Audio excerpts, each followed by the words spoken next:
She slapped me, right there, in the middle of her wedding with 300 guests watching. Her perfectly manicured hand cut across my cheek, sharp enough to sting, but soft compared to the humiliation that followed. A glass of red wine spilled over my dress, dripping down like blood on white silk. Gasps filled the air, and my husband, my own husband, rushed to her side, not mine. That was the moment I stopped being her victim. I met Anna, my sister-in-law, 5 years ago.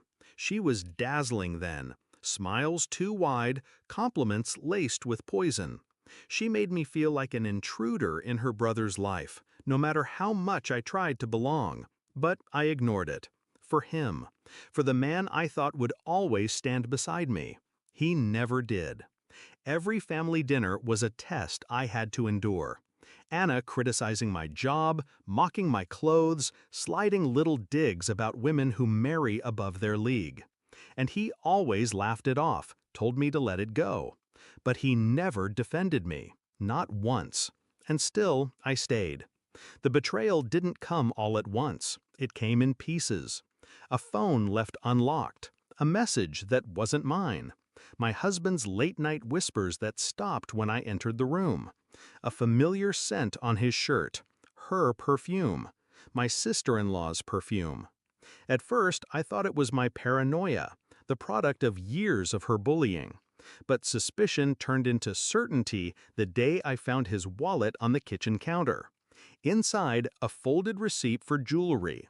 A bracelet engraved A+D forever. Anna and Daniel. I didn't cry, I didn't scream. I smiled. Because for the first time in years, I knew exactly what I was dealing with, and exactly what I would do. I let them think they were clever, that I was blind. I played the quiet wife. I endured their smirks, their inside jokes, their little glances. And all the while, I collected. Screenshots, receipts, bank transfers, late-night call logs, enough evidence to bury them both. But evidence wasn't enough. I didn't just want them exposed, I wanted them ruined. So I waited. When Anna announced her wedding to her fiancé, sweet, oblivious Mark, I knew the stage was set. She didn't just want a wedding, she wanted a spectacle. The dress, the flowers, the expensive venue. She wanted to be adored. And that's what made it the perfect place to destroy her. I reached out to Mark 2 weeks before the wedding. My hands didn't shake when I told him the truth. He didn't believe me at first, of course, but then I showed him the proof. All of it. His face collapsed, his hands clenched, but then he asked me to help him. And I did. So there I was, at her wedding. Red wine soaking through my dress. The crowd buzzing with judgment. My husband standing beside his sister, glaring at me as if I was the problem. But I stayed still, silent, waiting.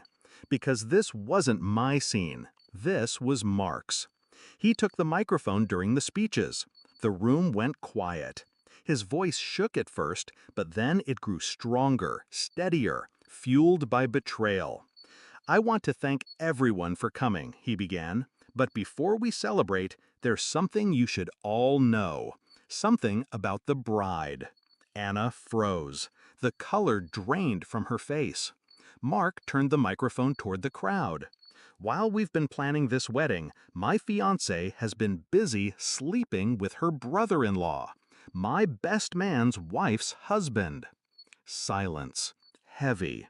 Crushing. Then gasps louder than before. Every guest turned. My husband's jaw clenched. Anna trembled, her lips parting, desperate for a denial that wouldn't come. Mark pulled out the photos, the screenshots, the receipts. He didn't raise his voice. He didn't need to. The evidence spoke louder than rage ever could. Anna's perfect wedding shattered like glass underfoot. I stood there, red wine dripping from my dress, and I smiled. For years she tried to humiliate me. For years he let her. And in one perfect moment, their mask slipped. Everyone saw them for what they were. Not golden, not untouchable, just rotten. The crowd whispered, chairs scraped back, people left, the music stopped, and Anna, once so composed, so powerful, crumbled before us all. Her groom walked out without looking back. My husband followed, trying to salvage something that couldn't be saved. And me? I stayed. I sat down, poured myself another glass of wine, and let the whispers wash over me.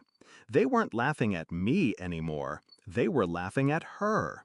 Do I regret it? No. Because revenge doesn't always require screaming or chaos or violence. Sometimes it just takes patience. Sometimes the sweetest revenge is silence, standing there, calm, while the people who tried to break you destroy themselves instead. And the best part, I didn't even need to lift a finger. They handed me their ruin on a silver platter, and I drank to it.